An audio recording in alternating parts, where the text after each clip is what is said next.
কাকা আজকে কিরকম বেচা কিনি করলেন? বেচা কিনা হয়েছে 500-700 টাকা হবে। 500-700 টাকার মতো হয়েছে। 500-700 টাকা হইলে হইব। কাকা আসসালামু আলাইকুম, ভালো আছেন?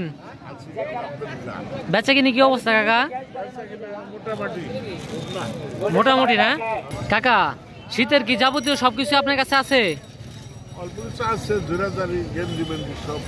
আপনি কি বড়দের সবকিছু বিক্রি করেন নাকি ছোটদের জন্য না? সুপ্রিয় দর্শক মন্ডলী, এখানে কিন্তু শীতের বিভিন্ন রকমের জামা কাপড় এবং কি মোজা সহ টুপি সহ বিভিন্ন রকমের আইটেম রয়েছে। বাচ্চাদের পোশাকের সাথে কিন্তু এখানে বড়দেরও অনেক জামা কাপড় দেখতে পাচ্ছি আমরা। এখানে রয়েছে বড়দের ট্রাউজার, ছোটদের জন্য বিভিন্ন গেঞ্জি, প্যান্ট। কাকা আজকে কিরকম বেচা কিনি করলেন? 500-700 টাকার মতো হয়েছে। 500-700 টাকা হইলে হইব।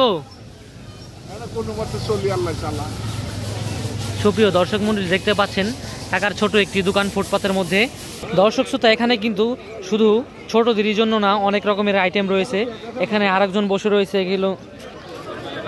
রয়েছে এখানে রয়েছে বিভিন্ন রকমের জ্যাকেট, সোয়েটার দেখতে পাচ্ছেন। অনেক সুন্দর সুন্দর পোশাক রয়েছে এখানে। এসব কেনার জন্য কিন্তু অনেক মানুষ ভিড় করেছে দেখতে পাচ্ছেন। আসসালামু আলাইকুম সুপ্রিয় দর্শক শ্রোতা, আশা করি সকলে ভালো আছেন। দর্শক, শীতকাল আসলেই কিন্তু আমাদের প্রয়োজনীয় যেসব বস্ত্র পোশাক আছে এগুলো কিন্তু হাট বাজারে দেখা যায়। দর্শক, এগুলো কিন্তু খুবই কম দামে এসব পণ্য পাওয়া যায়। বিভিন্ন হাট বাজারে যারা বসে তাদের কাছেও কিন্তু অনেক ভালো ভালো মাল পাওয়া যায়। আমি যে জ্যাকেটটা উঠালাম সেই জ্যাকেটটা কিন্তু অনেকটা সুন্দর এবং কি ফ্রেশ। এরকম আরও বিভিন্ন রকমের জ্যাকেট রয়েছে যা কিনা একদম নতুনের মতোই দেখতে। দর্শক, ভিডিওটি ভালো লাগলে আমার চ্যানেলটিকে সাবস্ক্রাইব করে দিবেন। ফেসবুক পেজ থেকে দেখে থাকলে ফলো করে দিবেন। ধন্যবাদ সকলকে।